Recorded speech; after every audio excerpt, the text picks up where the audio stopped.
Hey, attorney Jason Waechter for Ride Free TV. We're excited we're in Westland at the workshop.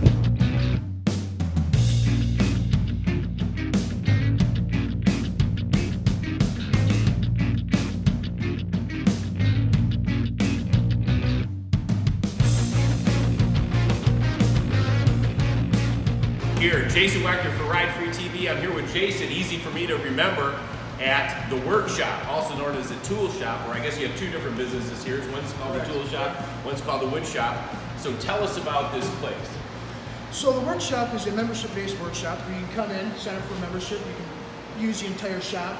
We've got a wood shop, metal shop, CNC machines. We get all sorts of people coming in, making all sorts of projects. What are some of the interesting ones you've seen? Oh, we've got everything from guys doing woodworking to guys working on parts for helicopters and airplanes, and you never know what you might see.